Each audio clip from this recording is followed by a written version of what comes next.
जय हिंद। कैसे हैं आप सभी दोस्तों। आपको पता है कि हमारा जो एनसीईआरटी सीरीज शुरू किया गया है, जिसके अंतर्गत हम क्लास 6 to 10 12 तक की पूरी साइंस और ऑल सब्जेक्ट को करने वाले हैं। इसी सीरीज के अगला क्रम में जो हमारा क्लास 6 का साइंस चल रहा था, उसका आज अगला कड़ी है और इस कड़ी में आज हम पढ़ेंगे चैप्टर नंबर 8। इससे पहले 7 चैप्टर कंप्लीट हो गया है और सभी चैप्टर जो है एक दूसरे से कनेक्टेड है। अगर आप चैप्टर को पढ़ते जाओगे तो उसमें लिखा होता है कि इसके बारे में चर्चा हमने अध्याय 5 में किया, 4 में किया। तो इसलिए मैं बार बार कह रहा हूँ कि चैप्टर जो भी आप शुरू कर रहे हैं तो आप शुरू से चैप्टर 1 से ही देखना प्रारंभ करें। और बार बार मैं ये भी कह रहा हूँ कि आप जब भी इस वीडियो को देखें तो इस वीडियो को देखते के समय आपके पास पेन और पेंसिल दोनों और कॉपी होना चाहिए, ताकि आप अपना नोट्स स्वयं बना सके। बाद में ये वीडियो देखने की ज़रूरत ना पड़े, ठीक है। अगर आप वीडियो देखोगे तो हमारा फ़ायदा है, आपका नुकसान है। दोबारा अगर आप देखते हो तो, क्योंकि समय आपको आधा घंटा 40 मिनट लगता है, और अगर आपका खुद का नोट्स रहेगा तो आप झट से आप रिवीजन कर लोगे, ठीक है। इसलिए मैं बार बार कह रहा कि आप नोट्स बनाते जाओ और नोट्स बना करके मुझे भी भेजो, ताकि आपके नोट्स को जो है हम स्क्रीनशॉट करके किसी और को दे और वो भी मोटिवेट होकर के आपके कम्युनिटी में जब मैं डालूं तो लोग मोटिवेट होकर के वो भी अपना नोट्स बनाए और आपको एक प्रेरणा माने, ठीक है। तो आइए अब चलते हैं हम आज की चैप्टर की ओर। और आज का क्लास कह रहा है कि प्रकाश, छाया एवं परावर्तन, यानी कि आज जो कुछ भी हम जानेंगे वो प्रकाश से संबंधित होगा। तो पढ़ने के लिए तैयार हैं पूरी तरह से आप? तो तैयार हो जाइए। तो अब देखिए, कह रहा है कि हम अपने चारों ओर अनेक प्रकार की रंग बिरंगी वस्तु देखते हैं। स्कूल से आते समय, जाते समय कार, बस, साइकिल, वृक्ष, सभी को देखते हैं तो इसके बारे में आपको विचार आता है। वही जब रात होता है तो रात में पूरी अंधकार होता है और अंधकार होने के कारण कोई भी वस्तु सही से दिखाई नहीं देता है। फिर कहता है कि जब आप कोई टॉर्च अथवा लाइट यानी मोमबत्ती जलाते हैं तो उस कमरे में रखी वस्तुओं को देख सकते हैं, क्या ऐसा नहीं है? तो कहता है कि जो हमारा आज का जो मेन शुरू होता है पॉइंट, वो यहाँ से है कि बिना प्रकाश के वस्तुओं को देख नहीं सकते। प्रकाश वस्तुओं को देखने में हमारी सहायता करता है। क्या है? बिना प्रकाश के वस्तुओं को देख नहीं सकते, प्रकाश वस्तुओं को देखने में हमारी सहायता करता है। टॉर्च का बल्ब एक ऐसी वस्तु है जो स्वयं प्रकाश देता है। सूर्य प्रकाश में एक ऐसा पिंड है जो पृथ्वी को प्रकाशित करता है। दिन के समय हम इसी प्रकाश में वस्तुओं को देखते हैं। जो वस्तुएं सूर्य की तरह स्वयं प्रकाश का उत्सर्जन करता है उन्हें दीप्त पिंड कहते हैं। क्या समझ में आया? इसको समझाने की ऐसे ज़रूरत नहीं है, आप इतना तो समझदार हैं ही। अगर आप कॉम्पिटिटिव एग्ज़ाम की तैयारी कर रहे हैं तो अगर कोई नए लोग बिल्कुल एकदम जूनियर हैं, उनको समझने के लिए अगर हम बता दें तो ये है कि बिना प्रकाश के आप किसी वस्तु को नहीं देख सकते। यानी कि आप अगर किसी भी वस्तु को देख रहे हैं, चाहे वो गाड़ी हो, मोटर हो, कॉपी हो, किताब हो, लड़का हो, लड़की हो, ये किसी को भी आप देख रहे हैं तो बिना प्रकाश के आप नहीं देख सकते हैं। और टॉर्च का बल्ब जो है एक ऐसी वस्तु है जो स्वयं प्रकाश देता है। क्या है? टॉर्च का बल्ब एक ऐसी वस्तु है जो स्वयं प्रकाश देता है। सूर्य आकाश में एक ऐसा पिंड है जो पृथ्वी को प्रकाशित करता है। यानी कि पृथ्वी को प्रकाशमान करने के लिए सूर्य होता है। इसी में कहता है कि जो वस्तु सूर्य की तरह स्वयं प्रकाश का उत्सर्जन करता है उसे दीप्त पिंड कहते हैं। यानी कि जो स्वयं ऊर्जा प्रदान करता है वैसे वस्तु को हम दीप्त पिंड कहते हैं। नेक्स्ट पॉइंट कह रहा है कि कुर्सी, चित्र अथवा जूते जैसी वस्तुओं के बारे में आप क्या कहेंगे? इन्हें आप तभी देख सकते हैं जब प्रकाश एक दीप्त वस्तु से इन वस्तुओं पर पड़ता है, तब हमारी आंखों की ओर आता है।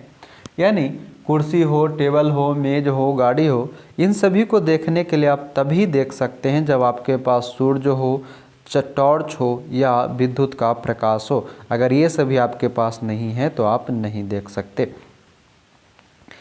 अब जो हमारा आता है पारदर्शी, अपारदर्शित, पारभासी वस्तुएं, ये बहुत ही इम्पॉर्टेंट है, इसको ध्यान में रखेंगे और मुझे लगता है आप जानते भी हैं, और नहीं जानते हैं तो अभी जान लेंगे। क्या कहता है कि यदि हम किसी वस्तु के आर पार नहीं देख सकते हैं तो वह अपारदर्शी वस्तु है। फिर कहता है यदि आप किसी वस्तु के आर पार देख सकते हैं तो वह वस्तु प्रकाश को अपने अंदर से होकर जाने देती है, ऐसी वस्तु को पारदर्शी कहते हैं। कुछ वस्तुओं से आर पार देख तो सकते हैं परंतु बहुत स्पष्ट नहीं, ऐसी वस्तु को पारभासी कहते हैं। यहाँ पर हमने 3 पॉइंट पढ़ा, अपारदर्शी, पारदर्शी और पारभासी।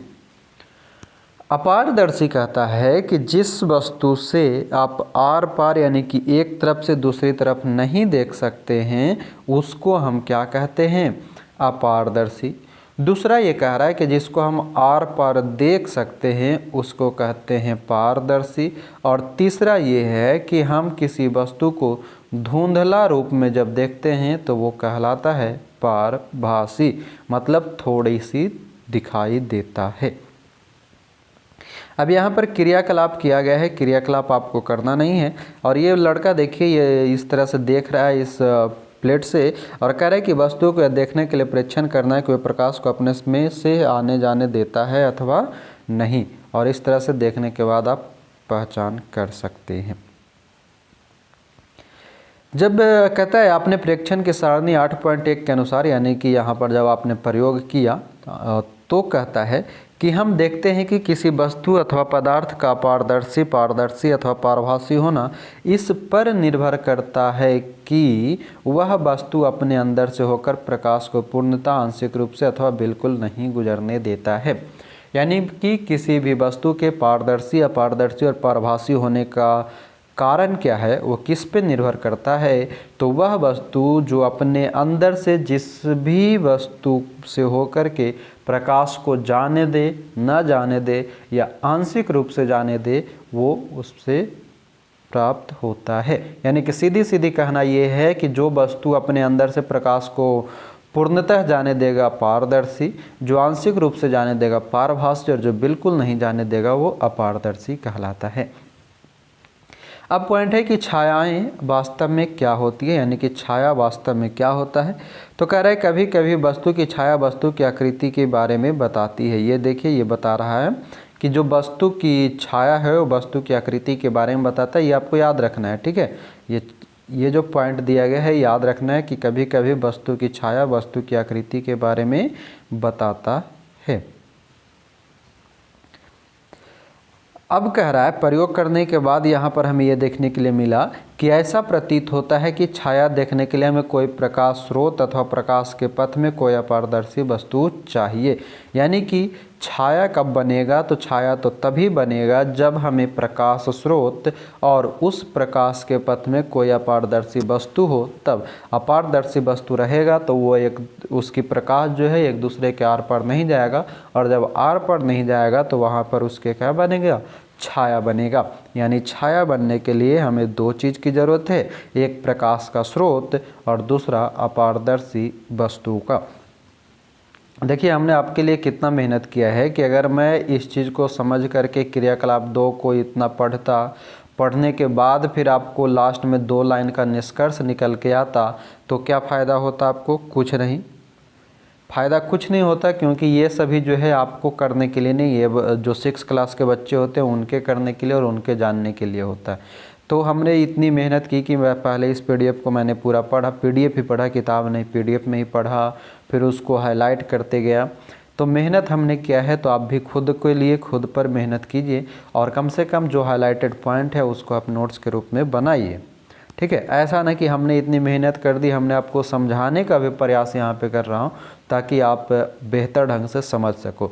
और इसे बिल्कुल हल्के मत लेना कि ये क्लास 6 का ही पेपर है तो हम क्या पढ़ के करें। यहीं से आपका लिंक बनेगा और लिंक बनते बनते आप क्लास 10 तक जाएंगे, तब आपको एक समझ विकसित होगा।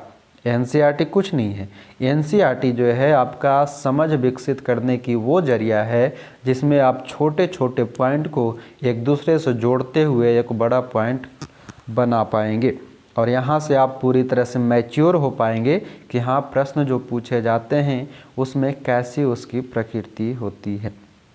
बात समझ रहे हैं मैं क्या ना क्या चाह रहा हूँ? अगर समझ रहे हैं तो बार बार मैं कह रहा हूँ कि नोट्स आप बनाते जाओ, तभी आपको कुछ फ़ायदा होने वाला है। और वीडियो को डेली कंटिन्यू आप जब भी ये इसका आधा घंटा 1 घंटा का जो वीडियो है इसको देखने के लिए आप निश्चिंत होकर के बैठ जाओ 1 घंटा कि अभी ये मुझे 1 घंटा ये वीडियो देखनी ही है। और देखने के साथ साथ आप अपने पास पेन कॉपी रखो और नोट्स बनाओ। इससे ज़्यादा आपको कुछ नहीं करना है। दूसरा बार आपको इस वीडियो को नहीं देखना, आप मत आओ मेरे चैनल पे दोबारा इस वीडियो को देखने के लिए, ठीक है। लेकिन आप अपनी तैयारी को इतनी मजबूत रखो कि आप जहाँ भी जाओ वो बाद में ये ना कोई कह दे कि ये तो एनसीईआरटी का पेपर से था, एनसीईआरटी की किताब से था, तो आप पहले ही कह दो कि हाँ बिल्कुल एनसीईआरटी की किताब से था और मैंने ये पढ़ा था, हमने इस चैनल से इस सर के द्वारा पढ़ाया गया था जिसमें कि इस तरह से बेहतरीन ढंग से समझा भी दिया गया था। तो ये होती है आपकी तैयारी, यानी कि सामने वाले के बोलने से पहले आपकी तैयारी दिख जानी चाहिए कि हाँ हमने ये पढ़ा था। वो बेहतर ढंग होता है आपकी पढ़ाई का। बात समझ रहे? तो आइए देखते। अब देखिए इस पिक्चर में क्या है, छाया पर्दे पर ही बनती है। अब एक पॉइंट और आपको दिख गया कि छाया कहाँ बनेगा, तो छाया हमेशा पर्दा पर बनता है। यानी कि छाया बनने के लिए हमें 3 चीज़ों की ज़रूरत हुई। कौन कौन सी? पहला ये देखें टॉर्च, दूसरा ये अपारदर्शी वस्तु और तीसरा ये पर्दा। ये 3 चीज़ जब हमारे पास रहेगा तब छाया बनेगा। अब कहने का मतलब ये नहीं है पर्दा यानी कि जो हम कपड़े जो लगाते हैं दरवाजे खिड़की में वो पर्दा नहीं, वैसा कोई चीज़ जो उस छाया को अपने ऊपर उतार सके। वो हो सकता है आपका दीवार भी हो, वो हो सकता है आपका फर्श भी हो सकता है आपका वो ज़मीन भी हो सकता है आपका कोई साथी हो जिसके ऊपर वो बन रहा होगा, ठीक है। आगे ये देखिए यहाँ पर इस तरह से प्रतिकृति, आपने बहुत बार वीडियो को देखा होगा कि लोग जो है अपने हाथों से कुछ कलाकृतियाँ पर्दा पर दिखाते रहते हैं, है ना। इंडिया गॉट टैलेंट वगैरह पे इस तरह के शोज दिखाए जाते। अब कह रहा है कि इस प्रकार छाया केवल पर्दे पर ही दिखाई दे सकती है। ज़मीन, कमरे का दीवार, इमारत अथवा इस प्रकार की कोई अन्य सतहें आपके दैनिक जीवन में दिखाई देने वाले अनेक छायाओं के लिए पर्दे की तरह कार्य करता है। छायाओं से हमें वस्तु की आकृतियों के बारे में कुछ जानकारी प्राप्त होती है। कभी कभी तो छाया हम सभी को वस्तु की आकृति के बारे में भ्रमित भी कर सकती है। बिल्कुल करता है। कभी कभी आपने खुद अनुभव किया होगा कि आप धूप में खड़े हैं और जब आप धूप में खड़े हैं तो अगर आप सुबह की रोशनी होगा तो सुबह की रोशनी होगा तो आपका परछाई जो है छोटा बनेगा। आपका परछाई छोटा मतलब लंबा बनेगा, लंबा बनेगा। आप अगर दोपहर के समय में खड़ा हैं तो आपकी परछाई छोटी और सीधी बनेगी थोड़ी सी, और जब फिर से आप शाम के समय में खड़ा हैं तब भी आपकी परछाई लंबी बनेगी। यानी कि सूर्य जितना नीचा रहेगा उतनी लंबा परछाई बनता है। जैसे जैसे सूर्य ऊपर की ओर चढ़ता है आपकी परछाई की लंबाई भी घटते जाता है, और जैसे जैसे फिर सूर्य हमसे दूर होता जाता है ढलने के समय तो ऐसे ऐसे हमारी परछाई भी लंबा होता जाता है। ये आपने अनुभव किया होगा। तो इसके लिए क्या कह रहा है कि वो हमें कभी कभी भ्रमित भी करता है और कभी कभी हमें कुछ जानकारी भी दे देता है, ठीक है, कि वो वस्तु जो है कितनी लंबी चौड़ी हो सकती है। अब आगे आते हैं। अब यहाँ पर से फिर से कुछ प्रयोग किया गया और प्रयोग करने के बाद कह रहा है कि बॉक्स की छाया कब सबसे छोटी बनती है? तब जब आप बॉक्स के बड़े फलक को सूर्य के सामने रखते अथवा जब आप छोटे फलक को सूर्य के सामने रखते हैं। ये बॉक्स के बनने की प्रक्रिया जो वहाँ पर क्रियाकलाप दिया गया था वो है। अब तीसरा पॉइंट है 8.3 में कि सूची छिद्र कैमरा। अब कैमरा के बारे में जानना है, लेकिन यहाँ पर जो जानना है वो पूरी प्रयोग है और इस प्रयोग को करने के लिए आपको कुछ करना नहीं है, सीधे आगे बढ़ जाना है और जो इम्पोर्टेंट है वहाँ पर हम आते हैं। कहता है कि सूर्य ग्रहण आरंभ होने पर सूर्य का प्रतिबिंब देखिए। आप अवलोकन करेंगे कि ग्रहण प्रारंभ होने पर सूर्य के प्रतिबिंब का एक भाग धीरे धीरे काला होता जाता है। हमें सूर्य को सीधे कदापि नहीं देखना चाहिए, यह हमारी आंखों के लिए अत्यंत हानिकारक हो सकता है। यानी कि ये पूरी प्रक्रिया जो प्रयोग किया गया, इस प्रयोग से सिर्फ इतना ही निष्कर्ष निकला था कि सूर्य ग्रहण जब होता है तो सूर्य ग्रहण को आप देखिए उसकी प्रतिबिंब को, और देखने के बाद आपको ये पता चलेगा कि सूर्य का जो प्रतिबिंब है उसका एक भाग जो है धीरे धीरे काला होता जाता है, वही काला भाग ग्रहण कहलाता है। और कहता है एक सीधी सी जानकारी दिया है कि कभी भी सूर्य ग्रहण को नहीं देखना चाहिए, उसमें से जो हानिकारक किरणें होती है वो हमें हानि पहुंचा सकता है, हमारी आँखों को हानि पहुंचा सकता है। बाकी जो फिर से वही पॉइंट है, ये छाया की ही बात कर रहा है। इस तरह से ये जो देखिए, ये जहाँ जहाँ छेद दिख रहा है ना, मतलब उजाला, ये कहने का मतलब ये है कि जो पेड़ पौधा है, पेड़ पौधा उतनी घने होने के बाद भी कहीं पर जो अगर थोड़ी सी भी गैप उसकी पत्तियों के बीच में रह गया तो सूर्य की किरणें वहाँ पर पहुँच जाती है डायरेक्ट। तो यही प्रयोग था सूची में। कहता है वास्तव में वृत्ताकार प्रतिबिंब सूर्य की सूची छिद्र प्रतिबिंब होते हैं, मतलब जो छोटे छोटे काले चीज होता है वो उसकी प्रतिबिंब की सूची छिद्र होता है। फिर यहाँ पर कुछ नहीं, एक फिर से प्रयोग किया है जिसमें ये कह रहा है कि आप मोमबत्ती में पाइप से देखो, एक टेढ़ी और एक सीधी, उसके बाद जो आप पर्याप्त करोगे वो। तो कहता है कि जो आप पर्याप्त किए वो कहता है कि यह दर्शाता है कि प्रकाश एक सरल रेखा में गमन करता है। क्या ऐसा नहीं है? इस कारण जब कोई अपारदर्शी वस्तु को इसे रोकती है तो वस्तु की छाया बनती है। यानी कि यहाँ से हमें क्या देखने के लिए मिला? प्रकाश एक सरल रेखा में गमन करता है। अच्छा आप ये बताओ कि मछली के बारे में हम लोगों ने चैप्टर 4 और 5 दोनों में, 5 और 6 दोनों में पढ़ा था। मछली कैसी गति करती है? धारा रेखीय गति करती है या शीर्ष धारा रेखीय गति करता है? आप कमेंट में बताओ। अगर आपने वीडियो देखा होगा तभी आप बता पाओगे, नहीं तो नहीं बता पाओगे। ऑप्शन है आपके पास धारा रेखीय गति या फिर सरल रेखीय गति, आपको बताना है। अब हम आएंगे दर्पण तथा परावर्तन। दर्पण के बारे में कहता है कि हम सभी घर पर दर्पणों का प्रयोग करते हैं। आप दर्पण में अपने चेहरे को देखते हैं, जो आप देखते हैं वह दर्पण में आपके चेहरे का परावर्तन होता है। परावर्तन है, जो आप देखते हैं वो आपका परावर्तन है। ये देखिए यहाँ पर परिवर्तन कर रहा है कि दर्पण प्रकाश के किरण पुंज का परावर्तन करता है। ये आपको याद रखना है कि दर्पण जो है प्रकाश के किरण पुंज का परावर्तन करता है। ये याद रखना, पॉइंट को इसको हल्के में नहीं लेना है, इसको याद रखना। अब कह रहा है कि दर्पण अपने ऊपर पड़ने वाले प्रकाश की दिशा को बदल देता है। यह भी याद रखना, दर्पण क्या करता है? अपने ऊपर पड़ने वाले प्रकाश की दिशा को बदल देता है।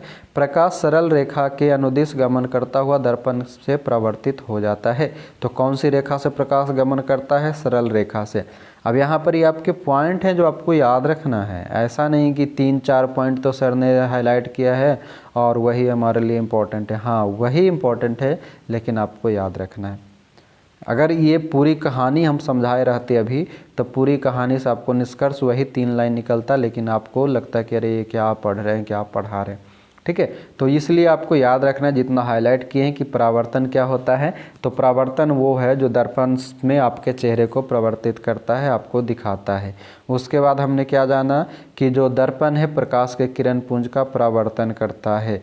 उसके बाद हमने क्या जाना कि दर्पण अपने ऊपर पड़ने वाले प्रकाश की दिशा को बदल देता है। उसके आगे हमने क्या जाना कि प्रकाश सरल रेखा के अनुदिश गमन करता हुआ दर्पण से परावर्तित हो जाता है।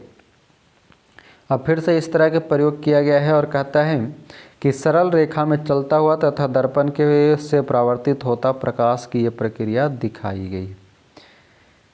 और आगे चले तो और आगे कुछ है नहीं, ये हमारा चैप्टर होता है समाप्त। और इस चैप्टर के अंतर्गत हमने कौन कौन से शब्द पढ़े? दीप्त पढ़े। दीप्त का मतलब आपने क्या जाना? जो प्रकाश के कारण दिखता है या जो प्रकाश उत्पादन करता है वो।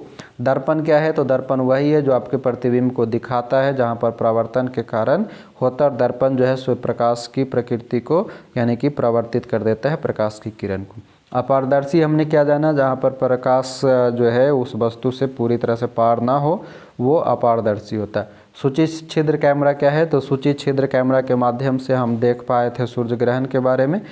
ठीक है। परावर्तन क्या है? तो दर्पण से किसी वस्तु को से टकराने पर प्रकाश जो है अपना रास्ता बदल लेता है, वही परावर्तन कहलाता है। छाया क्या है? तो छाया बनने के लिए हमें 3 चीज़ की ज़रूरत थी। एक प्रकाश की ज़रूरत थी, दूसरा एक अपारदर्शी वस्तु का ज़रूरत था और तीसरा पर्दा का ज़रूरत था। पारभासी क्या है? जिससे थोड़ी थोड़ी प्रकाश प्रवर्तित हो उसे पारभासी कहते हैं। पारदर्शी क्या था? जिससे पूरी तरह से वस्तु के आर पार प्रकाश जाए उसे हम पारदर्शी कहते हैं। अब यहाँ सारांश दिया गया है, यानी कि पूरी कहानी का एक छोटा सा रिजल्ट। कहता है कि अपारदर्शी वस्तुएं प्रकाश को अपने में से होकर नहीं जाने देती।